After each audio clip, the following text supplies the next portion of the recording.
Hello, everyone, and welcome back to another episode of Longley's Line Podcast. I'm your host, Stephen Longley. Remember to like, follow, subscribe on all of those social medias. Stephen Longley for me, Longley's Line for the show, Lightstyle Studio for our studio here. And as you guys know, we like to bring on guests from all different facets of the entertainment industry. And back in the early days when we were just audio, I had my guest here with me, Mr. Dan Bailey. Hey, how's it going? Good. Thank you for being here. Before we get rocking and rolling into anything, go ahead and promote socials, where you want anybody to find you, anything you want to promote right now. Yeah, no, I think we went through this last time too, is I avoid social media like the plague. Yeah. So I have a Facebook profile, but I think it's private. Mm-hmm. So you can friend request me there, but you can't really see much. You can try me, but Yeah, you can try, but I'd never post anything. Anyways, I'm a recluse. LinkedIn is probably actually the best way to find me, there you go. honestly. If you guys want to follow the LinkedIn. Yeah. That's the way to go. So we'll kind of start fresh for those that haven't known. Where are you from originally? I grew up mostly, I hate to admit it, but Northern California. What part? I was born in Antioch, which is like a small city, probably like an hour north of San Francisco. It's like if you're going towards the bay, like Vallejo, you go over the Benicia Bridge and it dumps you like right into Martinez. Antioch's right over there. Oh, gotcha. But I only lived there till I was like 2, and then I moved up to Placerville. Placerville. Okay. Yeah. How long were you there for? I was there until I was 17, and then I joined the military. So then I was gone after that. Yeah. And what branch? I did 2 in the Army and 8 in the Air Force. Oh, wow. Yeah. Okay. Did you have a specialty while you were there? Yeah. So I was a Ranger in the Army, and then in the Air Force, I was supposed to be in munitions, but as soon as I got to I went through school, and as soon as I got to my first base, September 11th kicked off. Gotcha. So they pulled a bunch of people over into being cops. So I was a cop for the first 2 years, and then I cross-trained into operations, intelligence, and combat control. Oh, wow. Nice. Yeah. So very fun stuff. Combat-oriented, yeah. It was all combat-oriented stuff, yeah. And when you were younger, kind of growing up in Placerville, did you have an idea of what you wanted to do for a living? Was there anything that kind of stuck out to you? It was always the military. I grew up in a military family. My father and mother met in the Army. Yeah, they met in the Army. And then they split up when I was 2. And then when my mom remarried, she remarried another guy that she met in the Army as well. So, I've got aunts, uncles, grandfather, that were all It's kind of a big military family. Yeah, lots of military. It's weird though, because like in my generation, I'm one of 5 boys. And for the longest time, until I had been in for probably 6 or 7 years, I was the only one of the 5 of us that went into the military. Really? But then my youngest brother went into the Air Force as a firefighter. Oh, okay. So it kind of kept it a little bit. Yeah. Yeah. But like, to the best of my knowledge, I think I'm the only one of the 5 with kids. I don't talk to my younger brothers anymore. Okay. But I'm the only one with a kid, and he'll never be in the military. So. Oh, it's just he's got medical. He's had some medical stuff, so they won't take him. Gotcha. Okay. Which he's like heartbroken, but he wants to be in the military. But. Well, I mean, that's good. Kind of have a little passion, maybe following dad's footsteps in some way. Something like that, yeah. Which pisses his mother off, of course. I mean, she hates my guts, but live and you learn. Yeah. We've all had a couple of misfires, right? We've had quite a few. I look back on them, like, I'm pretty sure they still hate me. Or, yeah. Oh, I know for sure she hates me. I think we've exchanged those exact words on more than one occation. Like, still hate me? Yeah, hate you. Okay, cool. Just hang on. I don't want to type this out. Let me go to my clipboard. Yeah. Okay, we'll just copy paste. Hate your guts. Cool. Just, hello, hate you. Yeah, and then the response, like, eggplant emoji. What?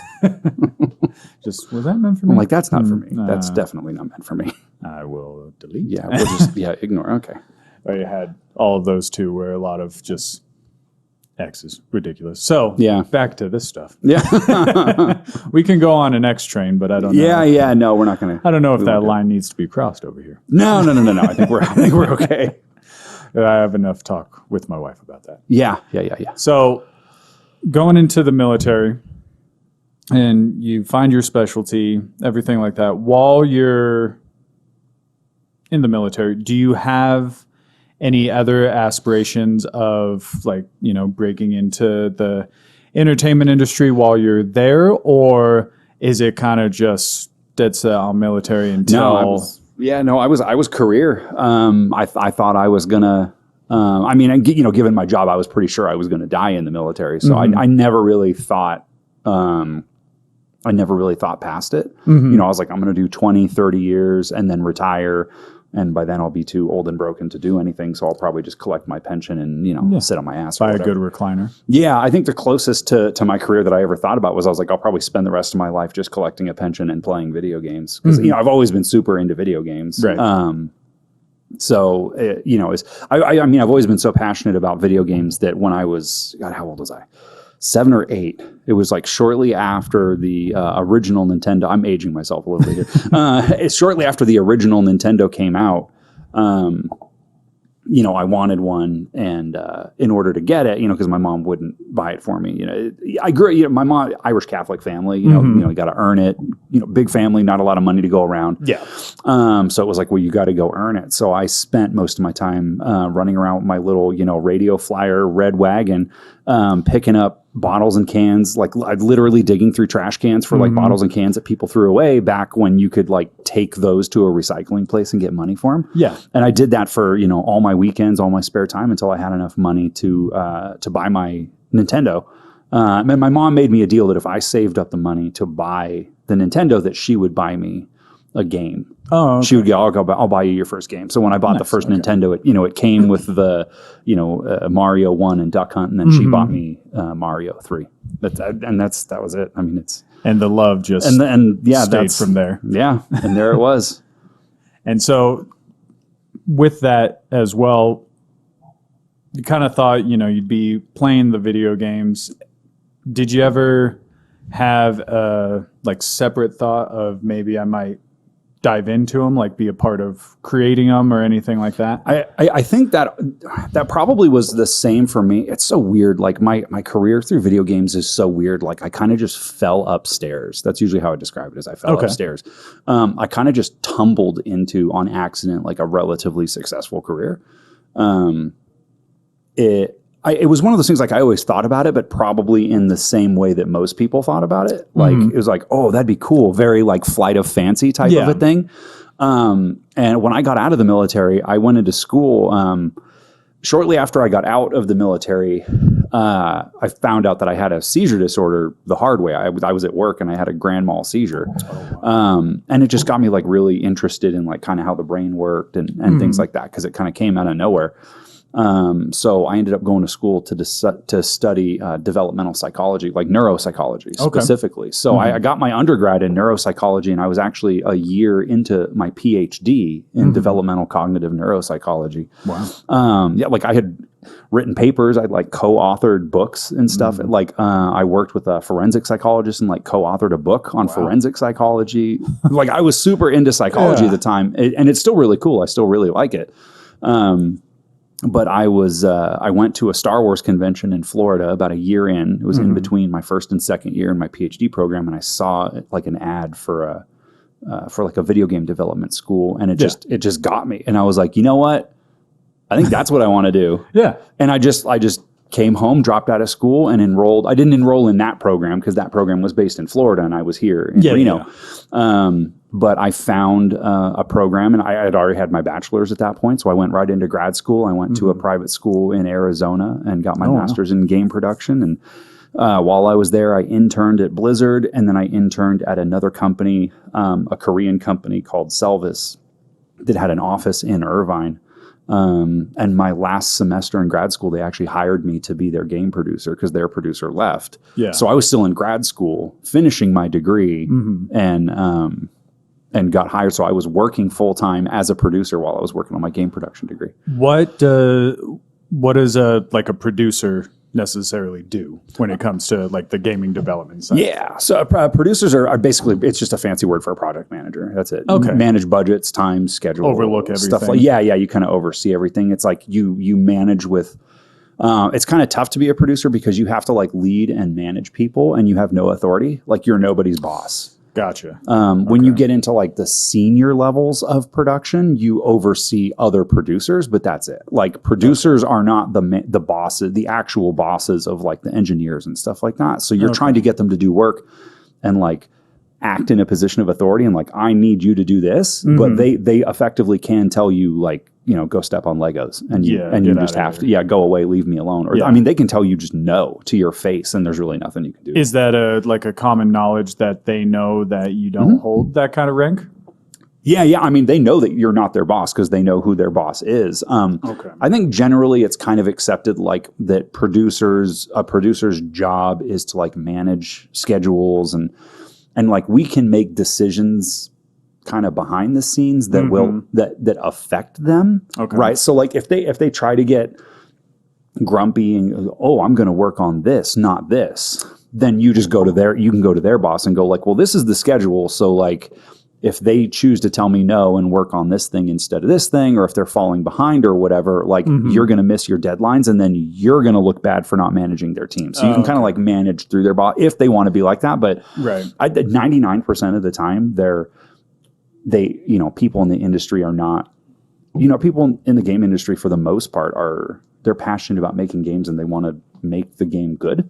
Yeah. And they're just like, just put some shit in front of me and I'll make it. Like if we need to switch priorities, like then we'll switch you know what I mean? It's not like a big pissing contest. It's hard to find somebody where their ego is getting in the way. Right. It's like it happens. I've experienced it, but I think I can count how many times it's happened on one hand. And I've been doing this for 15 years. You know what I mean? Like it's very, very uncommon. Like the whole, hey, go do this. And they're like, no, I do what I want. I've experienced that literally once. I mean, that's like literally one time where they're just like, F you. Like, yeah. It was just one time and it was like it was like a weird, crazy off the wall situation. Sure. Yeah. Well, because you would imagine that if the people that are involved in that kind of stuff want to be there. Exactly. So everybody wants to help and make it 100%. So very 100%. Rarely are you going to get somebody like, fuck off, I'm going to do this myself. Yeah. Really the only time where you actually can find the egos are the people that you won't interact with. And those are the people like way up at the top because they're not developers. They're all, especially nowadays, like in the past 10 or 15 years, it's become more common that the people that run the studios are like, they're business people. They're like venture capitalists or, MBAs. Yeah. They're just looking at the paycheck, not the final product. Yeah. Especially now with all these big companies buying up studios, it becomes more and more true that the people in leadership positions are their suits. Yeah. So they're different, but you don't interact with them very much. Very money blind.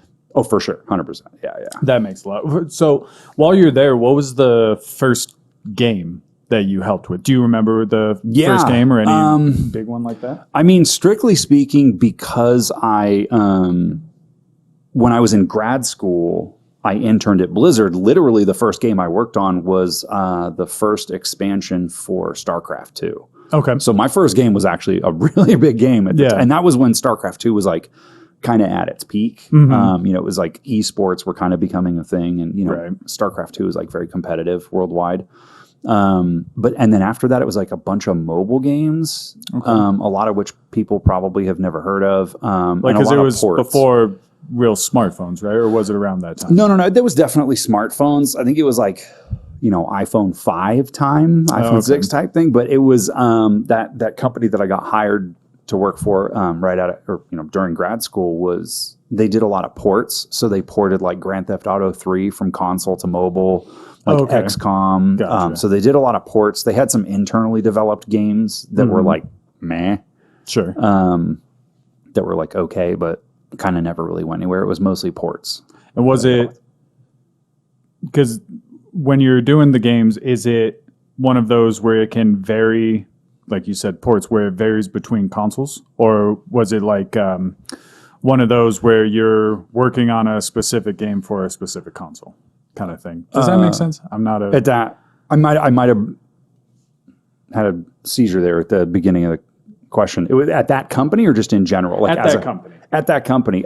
So that company was exclusively a mobile company. Okay. Yeah, that was a mobile company. So like we worked on games that were console, but it was because we were taking a game that was already console and making a mobile version of the game. Gotcha. Yeah, okay. Yeah. At that company, yeah. Gotcha. And there's a lot of companies that are like that. And then did you have, while you're still there, did you have any like specific product, like specific games that came out that you were really hands-on with, that you see that you're like, this is one I really put my stamp on kind of At that thing? company, no, not really. No. Because it was early on. I mean, like Because when you I had just that like producer. Kinda. Yeah, I mean, early on, it was kind of my quote unquote claim to fame at that company was probably like Grand Theft Auto and XCOM because those were the biggest titles, but they were ports, so it was Right. like I didn't really develop the game. There was one game that we were developing internally that was kind of cool. It was like it was a mobile first person shooter. But it was a very like cookie. It was one of those games like you looked at it and you go, oh, this is just like a reskin of a bunch of games that are already on mobile type of a thing. It was like a zombie shooter type thing. And the studio was in Irvine, but it was a Korean owned company. And you could tell by the game, like, oh, this is like one of those games that's made in Korea type of, Okay. One of those. I didn't, my like, claim to fame type games, didn't really come until it was a few years later. I worked at an indie studio. After I left that company, I worked at an indie studio. We did some stuff. And then Telltale was probably the first company that I had some like claim to fame type games. Okay. Like I worked on a couple of the Walking Deads, Minecraft, Game of Thrones, Guardians of the Galaxy, Batman. That was a big one. The Batman games were big. Walking Dead was probably those are the bigger games that they had. And then are those still like the port kind of games? Or No, those were we developed for. Those were crazy because they weren't like super. From an engineering standpoint, they weren't like huge, like heavy lifting games. Okay. So you could play them on console, PC, and mobile. We released them for all of the platforms all at once. So like when the game came out, you could play it on like Steam, Xbox, PlayStation, and on your phone. We developed for all the platforms at the same time. That's cool. They actually ran on everything. Wow. That's Yeah, pretty cool. yeah, it was pretty wild. And what was your position in that company? Was it still the producer? Like I was a senior producer for the most part until the past few years. I've been a producer. Once I got into audio, I started directing and started like editing and mixing. So I've got into like the engineering side of it about 5 years ago. Did you do that while you were at that company? Or Telltale was when I first got into VO. Okay. And that was still as a producer. That was a producer and actually acting. I did voices in some of the games. Oh, okay. What kind of characters? I was like background, like I did in Batman, like I was like goons, it was like, it was like, Bane and Harley Quinn each had their own like, little groups of flunkies. And I was like, I did like multiple goons for each of them. So, that's cool. So I was in the back like, yeah, get them, and stuff like that, I think that's a good kind of like unsung hero of like voiceover and acting thing, where voiceovers for those background voice actors right. that do those little bits and bobs that are needed, and you can still make a good living. Yeah. Oh, for sure.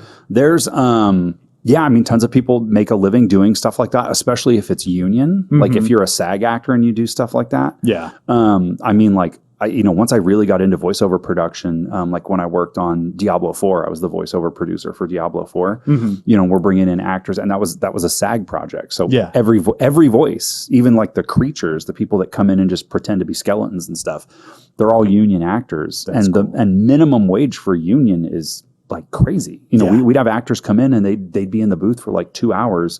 They would do 3 of the like background characters, like a blacksmith and then like a villager, stuff like that. Yeah.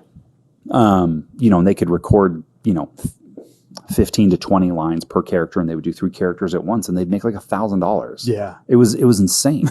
Like, it was absolutely bonkers. It shows why a lot of the actors want to get into the SAG union. Oh yeah, for sure. Like as a voice actor, you want to get into the union because you make really good money. And then there's a lot of regulations to like, limit how much time you're in the booth, and like not putting stress on your throat.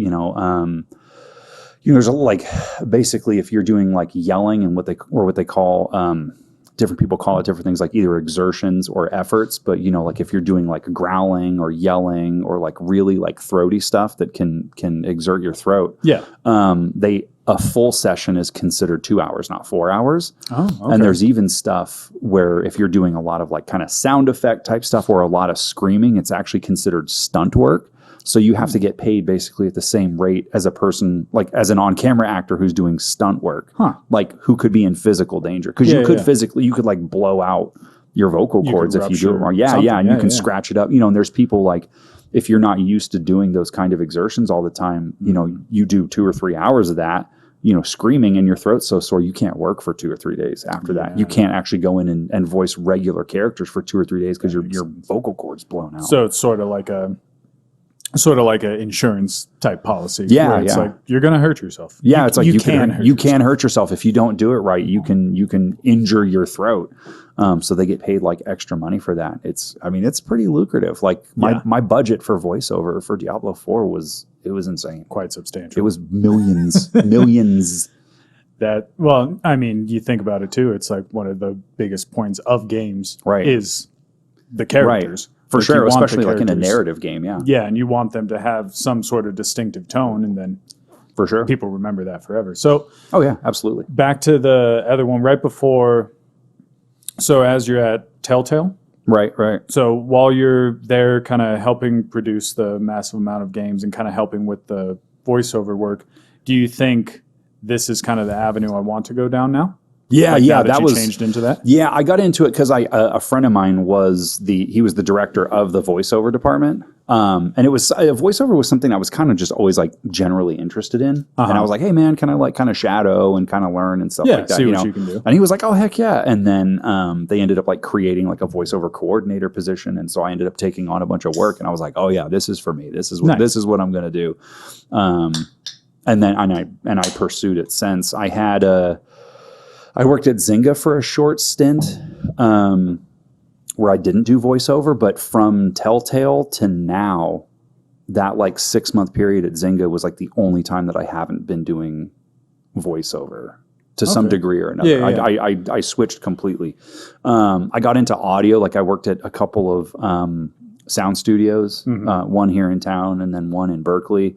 Where we did like post-production. So we did TV, film, but also like voiceover for video games and stuff like that. So I've always had my hand in the voiceover bucket. At least like 50-60% of my time is voiceover. If you're not the one that's actually making the voices, you're helping with the audio for it. For sure. Yeah. I've always been either producer, director, or doing editing or all of the above.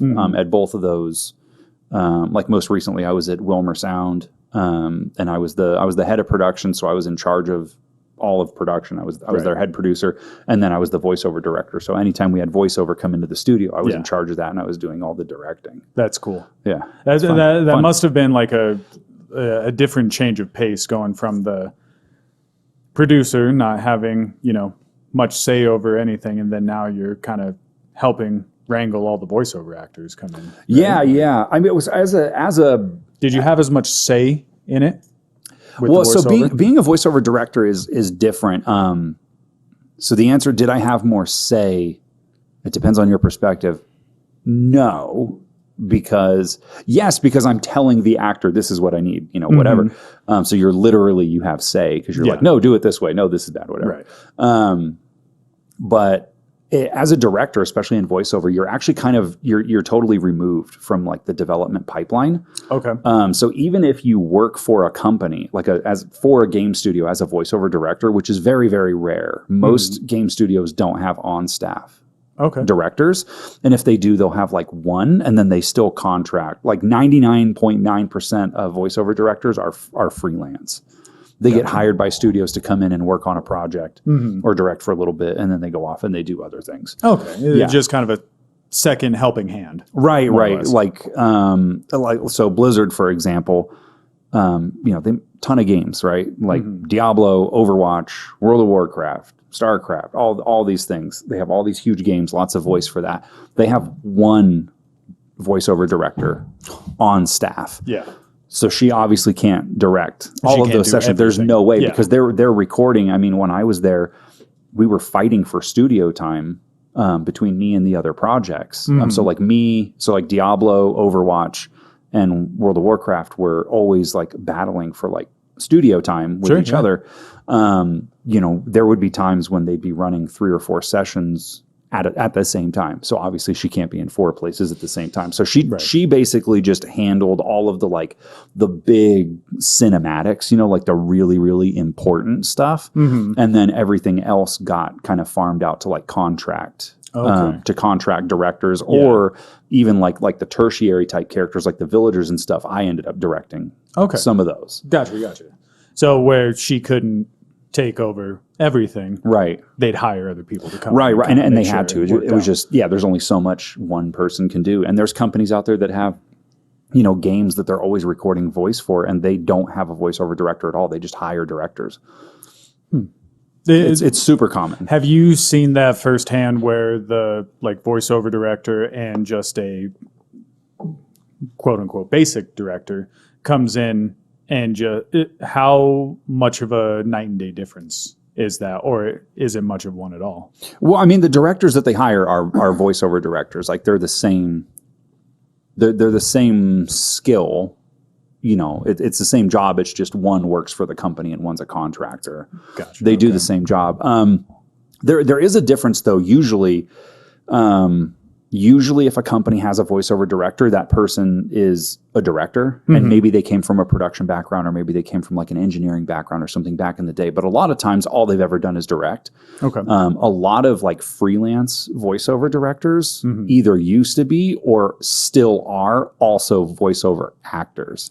Gotcha. So I would say, this is just my personal opinion, because obviously voiceover, it's an art form like anything else. It's very subjective. My favorite voiceover director, and I think he's probably the best director I've ever worked with, best voiceover director I've ever worked with, and also one of the best voiceover actors I've ever worked with, is JB Blanc. JB Blanc. Yeah, look him up on IMDb. His credits will blow your mind. But he splits his time between directing and acting. He's still a very active voiceover director and a voiceover actor. He does on camera as well. Really? The first thing I ever saw him in, and he and I joked about it one time, and I'm like, oh, dude, when I hear your name, this is what I always think of. And he just laughs hysterically at me because it was so long ago. And I'm like, yes, we're pretty we're close in age, my friend. Is the first thing I ever remember seeing him in was The Count of Monte Cristo. Oh, okay. Not the original one that came out in 1935. The one with, I can't remember his name, the main actor, but it's the Guy Pearce is in it. I think it came out in the late 90s. I know who you're talking. Yeah. So JB Blanc is not the main guy. It's JB Blanc is when the guy that becomes the Count of Monte Cristo breaks out of the prison initially, and he lands on that island, and he gets picked up by those pirates. JB Blanc he's the head pirate. Gotcha. He's the one. He's the one that's kind of leaning on the sand, talking to him, we could cut your throat and we could do this. And then he helps him exact his revenge. That's JB. He's done 1,000 other things since then. He was in Barry recently. He did a couple seasons of Barry. He was like a Russian hitman. He was okay. Have you seen that Barry? The one on HBO? Seen Barry. Yeah. There's I think it's season 2 at the very end. They're like, what's his name? Not Cristobal. That's the boyfriend. Hank.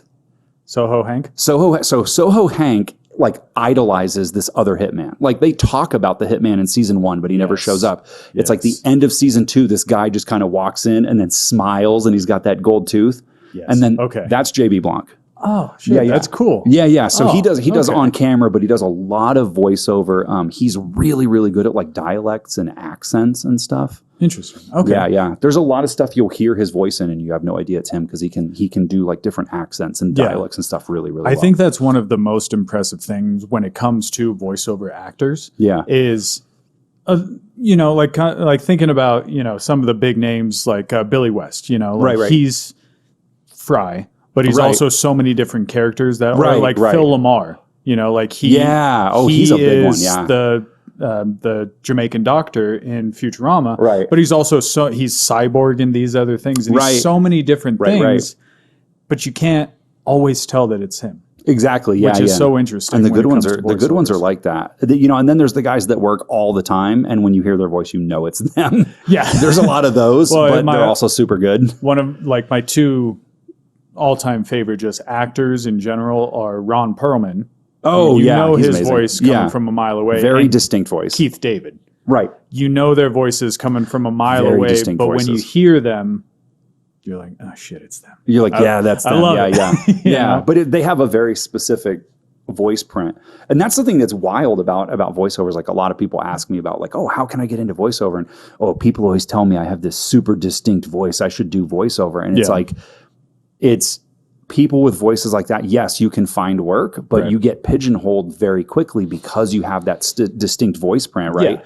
Like if you think about it, there's this giant range like where voices can be and where roles are, right? Like there's this whole plane of existence from here to here. And if you have a very particular voice print, your window within that spectrum is very limited, right? Because if you have one of those very deep, like baritone, like, James Earl Jones type voice, that's so specific. People can't just pull that out of their hat and go, oh yeah, I'll just sound like James Earl Jones today. Yeah. That's not a thing. So they hire people specifically to do that. But the problem is then you only get cast to do stuff like that because you can't also sound like normal, everyday, Joe on the street, right? Yeah. Like if you meet some dude in the supermarket and he sounds like freaking Darth Vader, like that's going to stand out to you, right? That's going to go like, whoa, what the hell? That's crazy. Like an example of that, there's a gas station on the way out to Carson, and there's a big native man, right, who has one eye, long hair. The second you walk in, hey buddy, how you doing? Like it is the lowest voice you've ever heard, and you not paying attention. He's doing something else, and you're just there. Where are you going?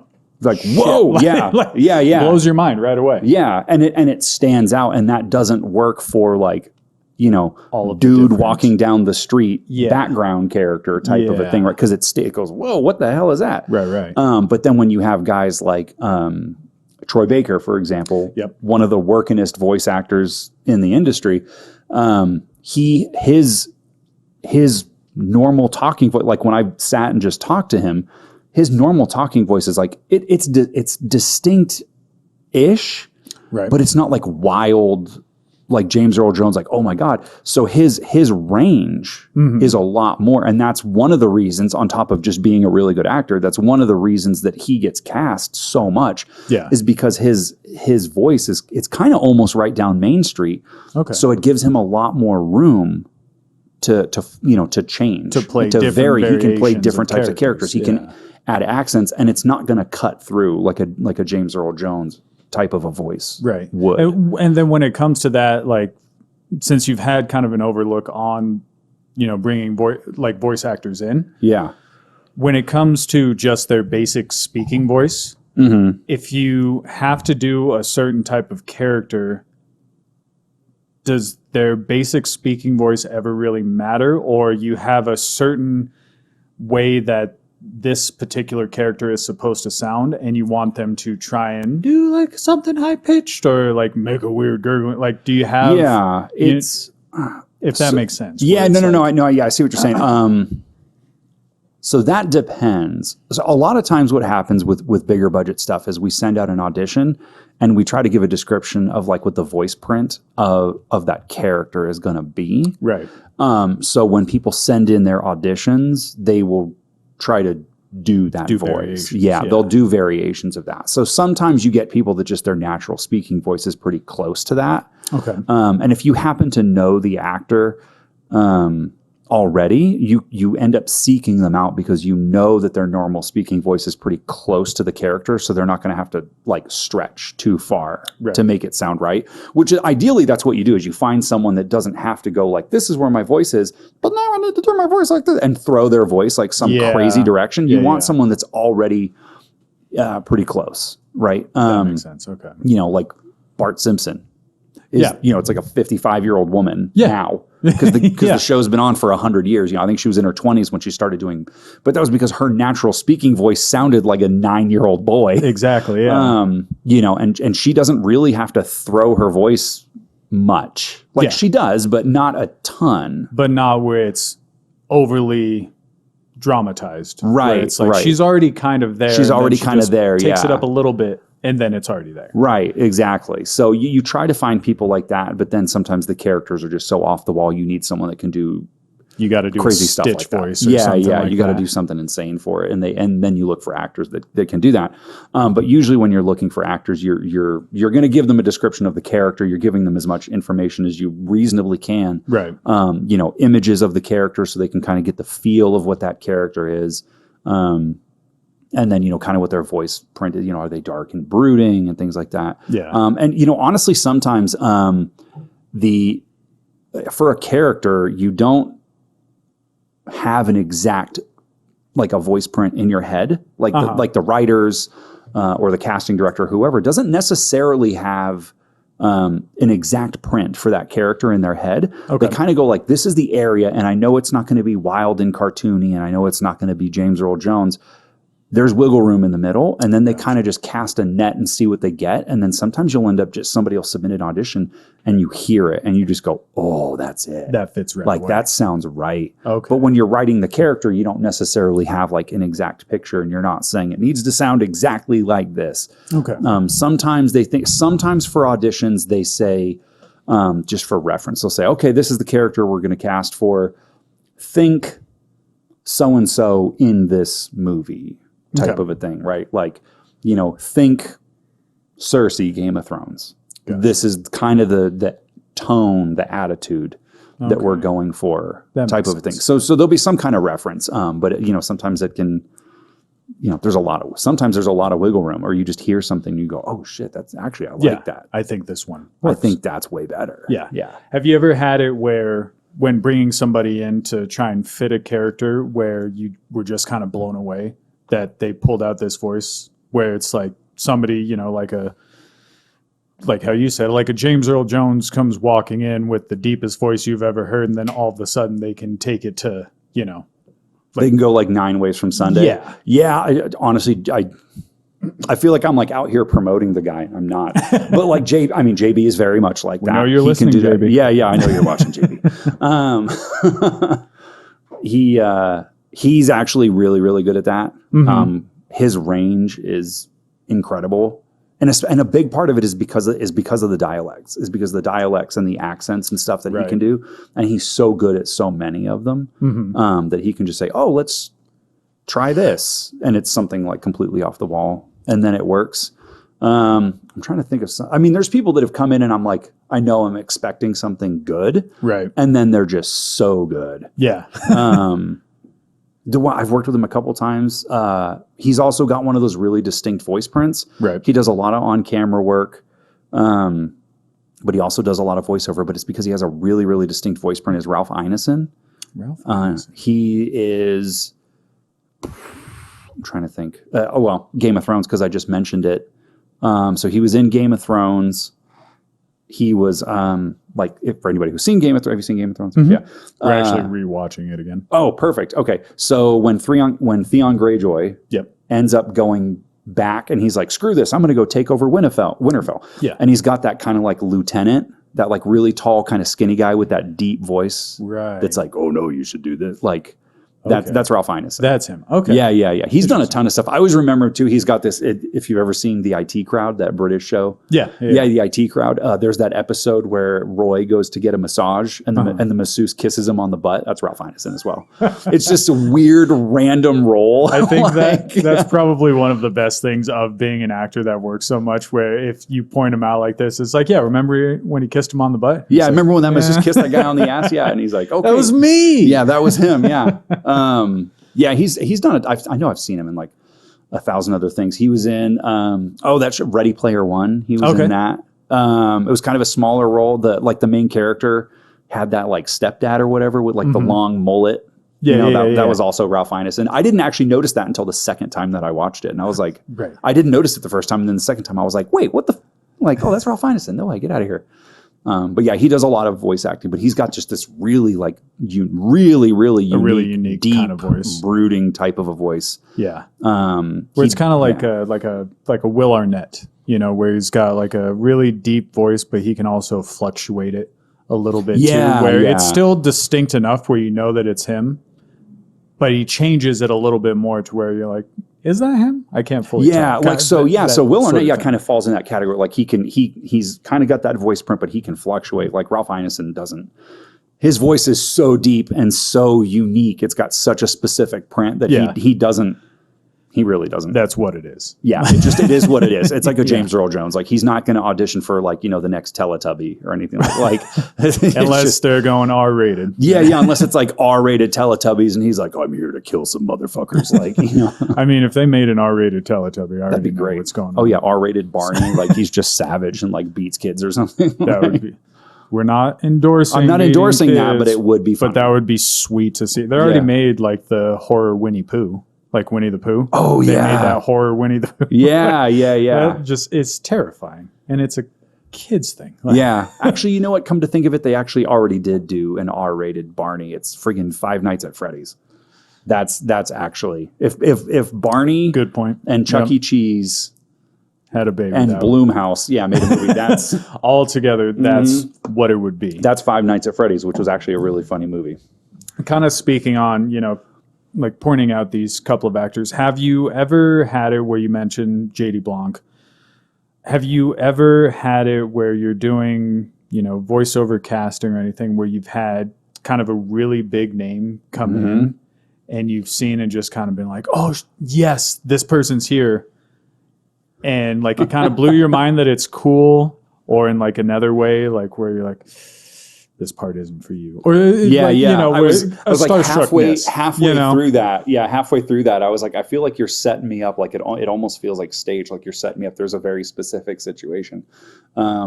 We wrote these questions out before. Yeah, just right. Like no, we Tonight didn't. Show. There was one Diablo 4. I won't say her name, but she's off camera. I'll tell you. No, I won't, because I signed an NDA. I would never do that. NDA wouldn't tell me. Yeah, I would never tell you anything. Huh? Wink. Ding. Can we add that sound effect in there? Oh, we'll add it in post. Yeah, we'll add it in post. Ding. Little flash in my eye. So for Diablo 4, anybody who's played Diablo 4, Lilith is the main baddie. Sure.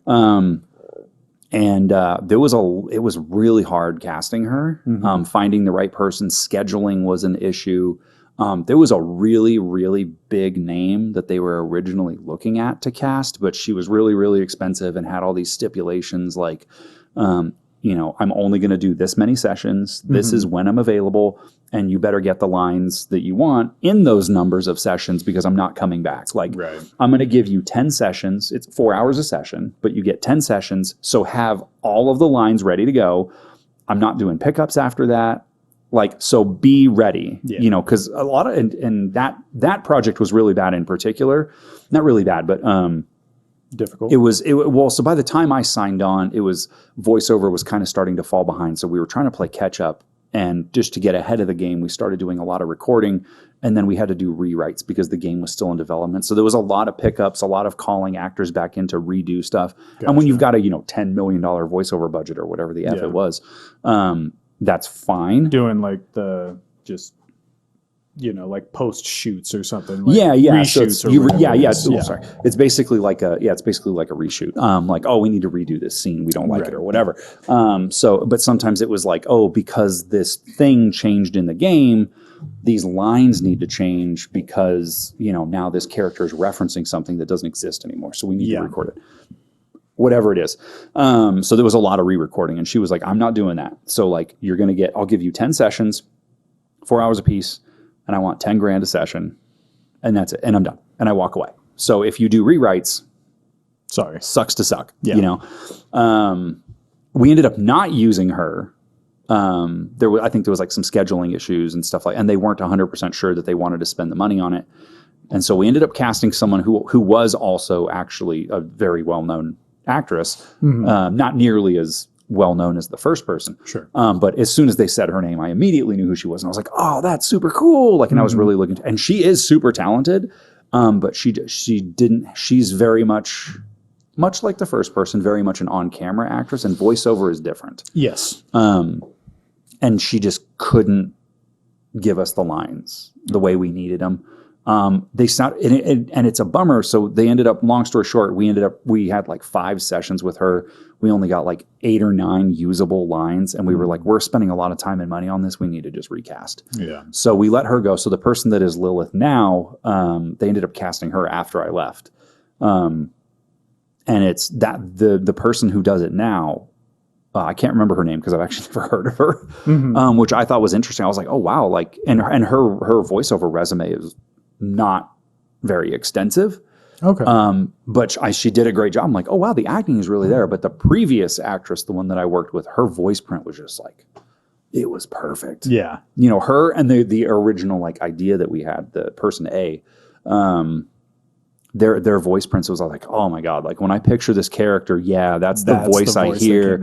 And when I first heard, you know, actress B, the one that I worked with a bunch for that project, when she came in, I was like, oh my gosh, yes, I hear it. The voice is just, like I liked it, but it was just the delivery of the lines wasn't coming through. As I was like, the voice is there, and she's obviously super talented, but it's just. Do you think it just came with the way that it was written, or just was it kind of like a hand in hand where it's like she just wasn't getting it, and kind of maybe I think it was one of those where it just didn't blend. Yeah, I think it was. I think part of it was just a lack of experience in voiceover in general. Like she even admitted, she's like, "Yeah, I did a video game thing a bunch of years ago, but that was like 15 years ago." She's like, "I only do on camera now." Right, and it's two completely different. It's two different things. Yeah. I mean, I would take someone. I would say objectively, you know, most 9 times out of 10, probably someone who has on-camera acting experience is probably going to be a better voiceover actor than someone who's never done acting at all. Right. Because the number one skill you need to be a good voice actor is not having a unique voice. It's being a good actor, because voice acting is acting. Commitment. Yeah. And the thing is, you know, with on-camera, you have a lot of tools at your disposal to be able to tell your story and portray your character, right? Like you have body language, you have looks, you have blocking, you have costumes, you have props, you have the other actor to play off of, right? And like you hear all these kinds of stories, these really good actors are like, oh my gosh, the only reason I was so good was because the person that was in the scene with me was so good, and we played off of each other's energy, and that's what made it so good. If you've ever have that. Done any kind of acting, right, you would know that. It makes a world of difference. Yeah, 100%. Yeah. If the other person is giving you nothing, then you have to be the one to try and make the scene. Right. It's like pulling teeth. Oh yeah, it's super difficult. And like, if you put a really good actor in a scene with a really bad actor, that really good actor is probably not going to perform well. Yeah. Because they need that other person's energy to play off of. In voice acting, you do not have that. The actors don't sit in the booth together. They record sometimes in different countries, months apart. It's just you in a booth by yourself talking to the director. And you're doing lines where you're like responding to somebody, and that line got recorded a month ago, and you don't get to hear it.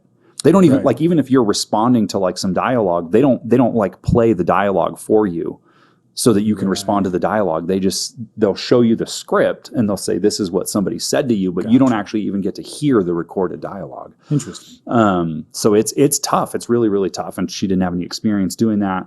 And I think there was also some hiccups with, I think maybe it's just the story or whatever. The character wasn't being portrayed to her very well. Right. Like the writers and stuff that were in there trying to like help her understand the character just didn't really know how to interface with talent. Didn't convey it as well. Yeah. So she was kind of like grasping it. So she's like, okay, I really don't know what you want from me. And when they were telling her, nah, we didn't like it, do it more like this way, they weren't very good at trying to like convey to her what they wanted. And they weren't very good at trying to convey to the director what they were looking for or why it was wrong. It was kind of one of those, no, it didn't work. Well, why?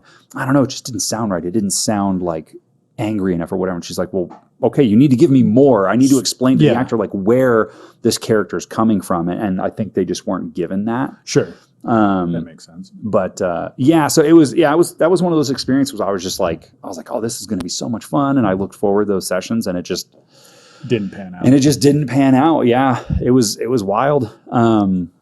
But overall, just the experience of like working on it must have been pretty cool. Oh, it was great. I mean, it was one of my favorite projects. Because I know you said that you had left there. After you left the Diablo, what did you start doing next? That was when I went to Wilmer Sound, which is a post-production house in Berkeley. So weird, like on paper, kind of from a voiceover perspective, that was when I started really like ticking a lot of boxes. Okay. So yeah, when I got to Wilmer, that was when I got invited to apply for and accepted into the Producers Guild of America. Wow. So yeah, so nice. Like, if you're, for people who don't know what that is, like if you're ever watching a movie, big budget movie, and at the end it's like produced by, and they have, their name, PGA, that's Producers Guild of America. Nice. Cool. So there's only like a couple thousand producers in the world in that guild. So I've been in the Producers Guild for about 2 years now. Wow. So that's pretty cool. Got to meet some really, really cool producers, learn a lot of really cool stuff.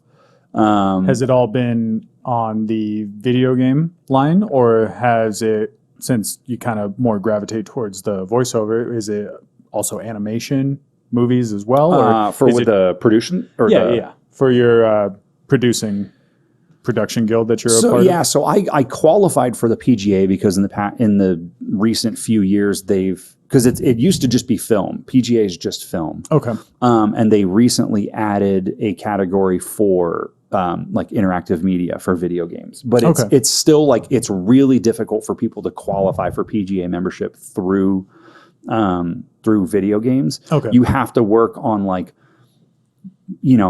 the criteria sounds like it's not terribly different than film. Like it's like you have to work on like a certain number of films, or not films, but games. They have to be certain budget. Like they have to be union. Gotcha. Much like trying to be a part of the SAG union.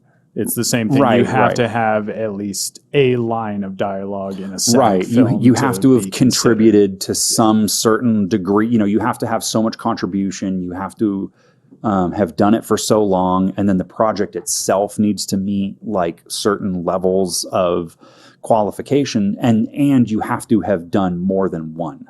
Gotcha. And that's the problem, is that games now take so long to develop that it's and if a person stays at one company, they generally don't have multiple games that meet that like budgetary and publishing requirement. Gotcha. So there's and then a lot of video game producers that would meet that qualification aren't interested in being in the guild because 95% of the people in the Producers Guild are film producers. Right. So they're like, what benefit am I going to get from this?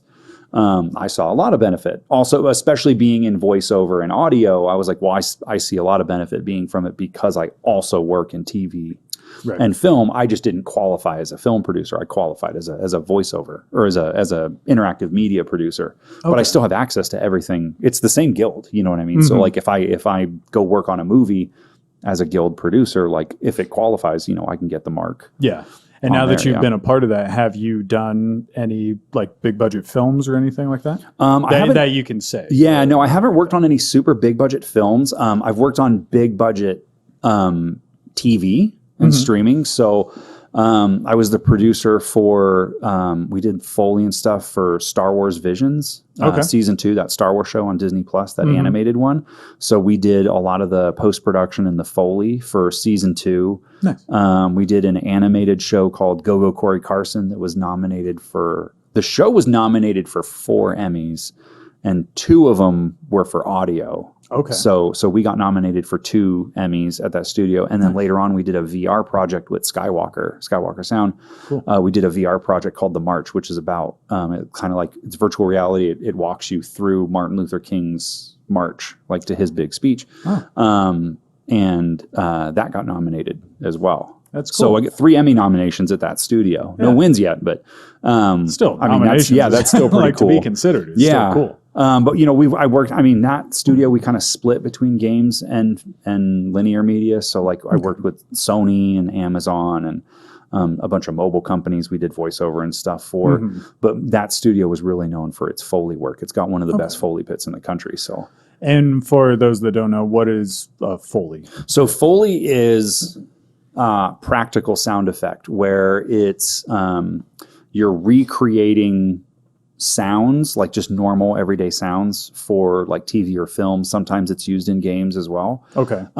You do it like after the fact. So it's that guy who's like squishing apples or something. Right. Yeah. So sometimes you'll see videos like, we're doing sound effects of like a horse galloping down the street, and they'll take like coconuts and hit them on the. So that's Foley. Yeah. Right. Okay. And kind of the reason for that usually is it's weird. Like a lot of times when you watch TV and film and you hear the sound of like, a horse walking down the street, it's, when you think of like what it sounds like, it's not actually a horse running down the street, and that's not actually what a horse sounds like. It's really weird. It's this whole art and this science that I don't know a terrible amount. Trying to figure out how you can connect. Yeah. And a lot of times what happens, especially on TV and film sets, is the way that they record audio is the only sound that they're actually really trying to record on set that they want to keep is the dialogue. Okay. They're recording the actors talking and then other sounds, even if it's a sound that you do want, like,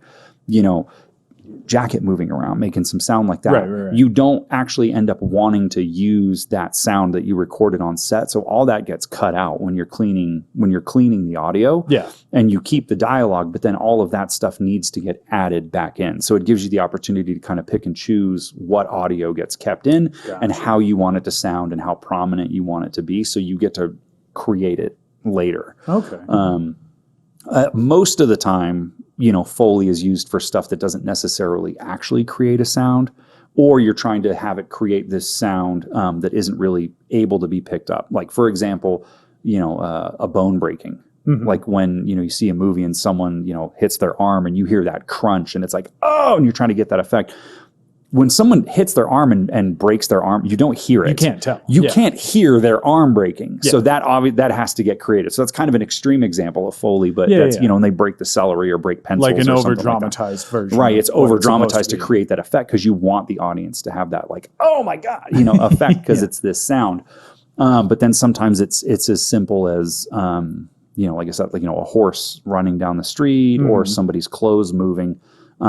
You want to have control over exactly how that sounds. Gotcha. So that gets re-recorded later. Yeah, because you never think of what needs to go into the films until you're behind the scenes and a part of it. Right. Like, exactly. Most people would think, oh yeah, obviously I can hear all of that going on, but the main point of like the movie for the director and everybody that's there is picking up the actor's dialogue. Right. Exactly. And then the sound effects post-production. Yeah, that's all in post. Yeah. Later. Yeah, that's all after the fact. Yeah.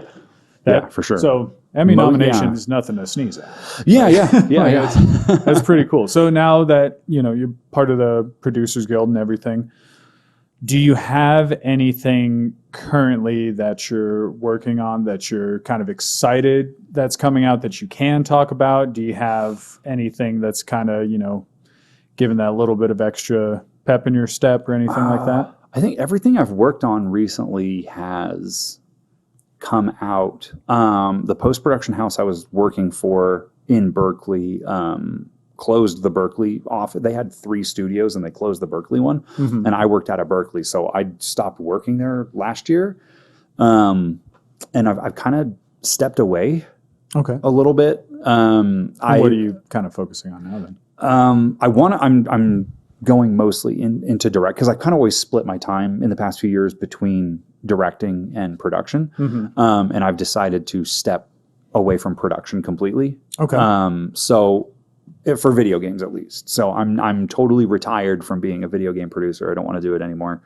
If a film studio or a TV studio wants to pick me up as a producer, I'll look at that. Sure. But I kind of want to focus mostly on directing. So I'm trying to pick up projects and stuff for that. Mm-hmm. For the most part, I do a lot of, podcast editing and stuff like that. The past couple of years, I've been almost all consumed by hockey.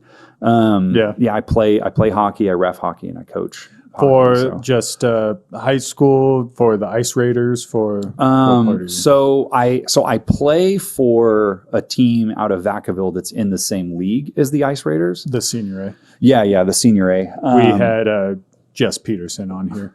Oh, really? Jess was here? Yeah. Oh, when was he here? Was he here today? No, he was here a couple weeks ago. But we had him on, and it was roughly around the time we did just the audio. Uh-huh. He came on before, and we brought him back not too long ago. Oh, that's awesome. I love Jess. He's such a nice guy. I've known Jess for a couple of years. He's a really, really good guy. His brother, Petey, is the captain of the team. Yeah. Yeah, he kind of gave us a little more insight on, just more details about the Reno Ice Raiders for those that don't know and what division it is and all that kind of stuff. Yeah. We had him on not too long ago. Yeah. Oh, that's super cool. I have to talk to him about that. Actually, I meant to text him yesterday about something Ice Raider related, but not that. Anyway, that's funny. It's such a small world. Yeah, Jess is such a good guy, and they run that team so freaking well. Mm-hmm. It blows my mind. I talk about that all the time, and I'm like, it's night and day. Like, knowing a bunch of the guys that play for the other teams, and then like our team down in Vacaville, it's night and day. Like when people are setting up teams and running teams, Senior A teams, they are the example that everybody wants to follow. You know what I mean? Like it's wild. Their following is so good. Just the way that they run that team They get a lot of sponsors, a lot of backing. It's just they're really, really good at what they do. I'll say that. They're really, really good at what they do. Yeah, they are. And it's just a bunch of really good guys. They're so much. If those that haven't checked out hockey games, you got to go to an I say it every time. It was like, well, you watch hockey on TV. It's the same as watching like NASCAR or baseball or something on TV. Yeah. It's not the same. It's different when you have watch to go watch it live. And if you go to an Ice Raiders game, you'll it's an instantly be in experience. hockey. You'll be a hockey fan immediately. Yeah. One of the guys that I work with, we were talking about the Ice Raiders month or two back, whatever it was. I was like, oh yeah, we go to the game, we get by the glass, and we sit there and slap on it when everything gets excited. And he was like, oh, I have to go check it out. Talked to him a couple days ago, and he was like, yeah, we're going to another's game. We've been to about 3 so far this month. And I was like, see, it's exciting, isn't it? Yeah, like, I didn't even think about it. Now I'm watching it on TV too. Yeah. That's what you got to do. You'll get hooked. Going to an Ice Raider game will get you hooked on hockey. It's wild. I think my first season playing Senior A, my first game of the season was I played for the Stampede. That team folded last year, but I played for the Stampede out of Stockton, and we played a series against the Ice Raiders here. And it was just really cool. I mean, because I live here, but then I travel to California for my teams. But it was, oh my gosh, it was wild being, because I skate on that ice almost every day, but it feels like it's a different place when the Ice Raiders play.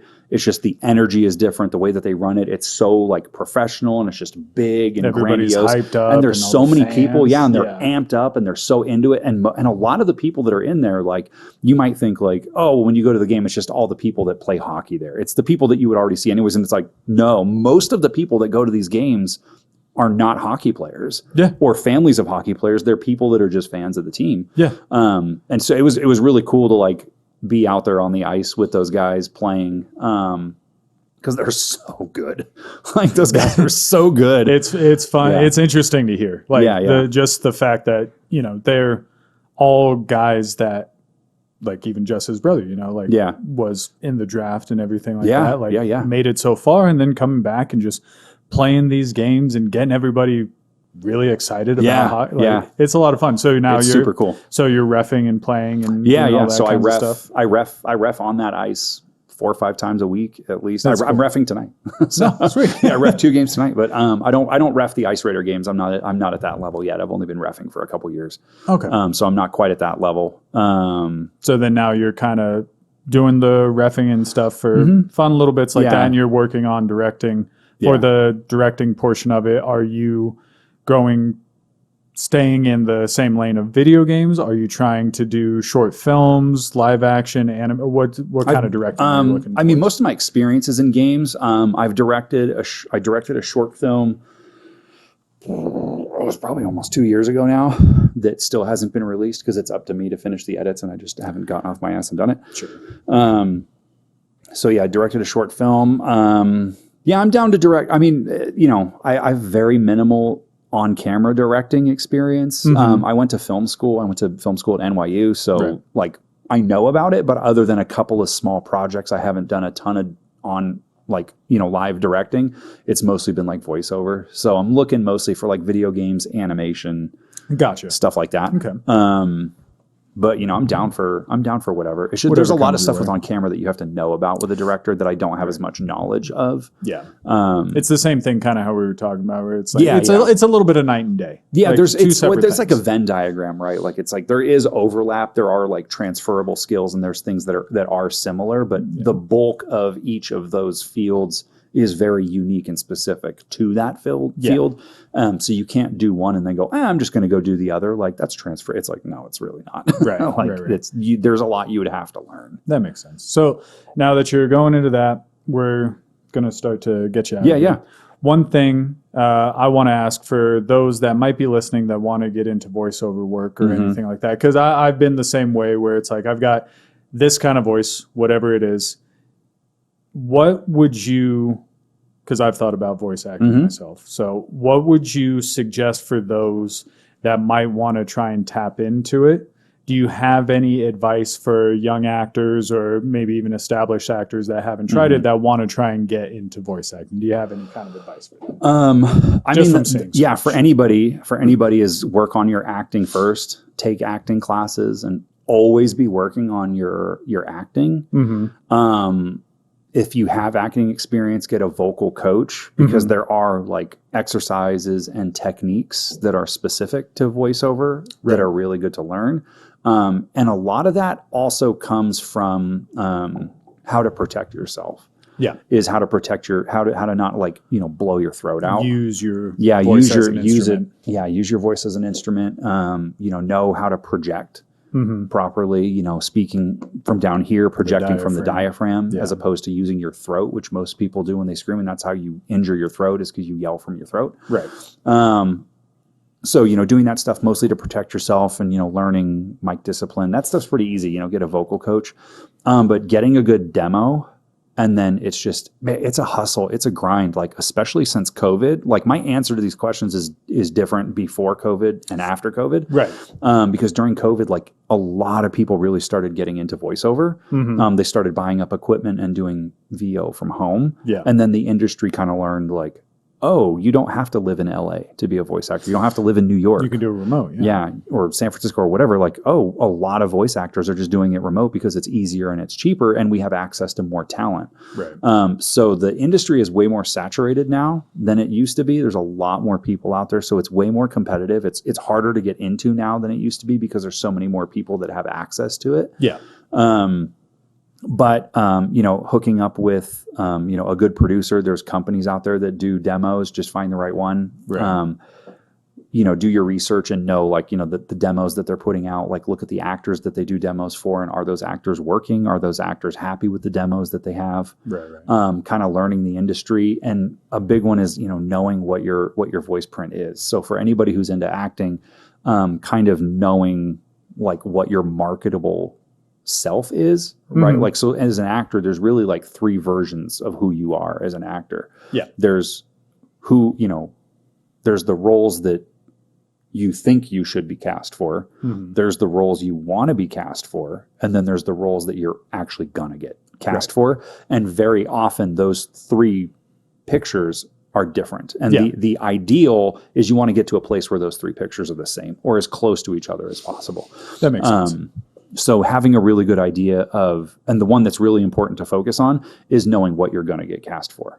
What sort of, not stereotype, but like prototype. Yeah. Well, what kind of version you are to people. Right. And it's knowing less, yourself, what it's you're less portray. important about how you hear yourself, and it's more important about knowing how others hear you, because that's how you're going to get cast. Yeah. So if you keep on, because if you think you have a certain kind of a voice print, or that you play certain types of characters, and then you keep auditioning for those roles and you're not getting them, it could be because when people hear it and they hear your performance, they're like, I'm looking for somebody that's a little more angsty, but you're more upbeat. And you might not hear it that way. Yeah.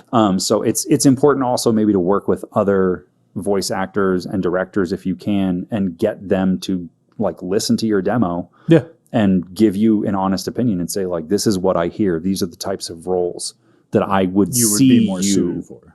In, you know what I mean? Like, when I hear your voice, this is what I think. Yeah. And a lot of times it's not, you're like, what? I never would have pictured that. Yeah. And just get as many people as you can to like listen to your demos, and give you that honest feedback, because it'll change the types of roles that you do. That makes For sense. sure. So it kind of gives you that constructive criticism of Absolutely, this is what you should be going for. Yeah, this is what you should be going for. And it doesn't mean that just because that's how people are hearing you now, that's what you're stuck doing or what you need to do forever. It's then, that's where it's, you start to bring those things into alignment with what you think you can do, what you want to do, and what you can get. Yeah. Is you start to go, okay, well, these are the roles I want to do. This is what I'm, this is how I'm getting cast now, but that doesn't mean that I can't learn how to do that other thing. Right. If I get some skills and I get some experience, maybe I can start to bring those things closer together and I can start getting the roles that I want. Okay. It's just right now with the experience I have, that's not how people are hearing me. Yeah, that makes a lot of sense. Well, Dan, I want to thank you for coming back in and kind of sharing the stories with us before we get you out of here. Yeah. We're going to make you promote whatever you want. So whatever, if you have any, like even on social medias, if you have a website or something that you want people to follow, anything like that for people to see, help promote, whatever you'd like. Yeah, no, I don't have my website. I shut it down. You can find me on Facebook if you want to reach out and chat. Just Dan Bailey. And then on LinkedIn as well. It's pretty easy to find me if you just search for my name, Daniel Bailey, on LinkedIn. It says, it's got my picture, and then right there in the title, it says, director and producer, Producers Guild of America, stuff like that. I come up pretty quick. And I do a lot of mentoring for people trying to get into the industry and get into audio. I do probably, at least 1 or 2 mentoring sessions a week, and I'm involved with charities and stuff like that. So if people are interested in it and they want to reach out, asking questions about VO or the games industry or audio in general and stuff, I'm always happy to sit and talk. I'm super passionate about it. I love talking about it. So if you want to learn about it and get into it, I'm always open to talk about it for sure. Perfect. Okay. Well, you guys know where to follow here for Dan. For us, it's Stephen Longley for me, Longley's Line for our show, Lightstyle Studio for the studio here. We'll talk to you guys next week.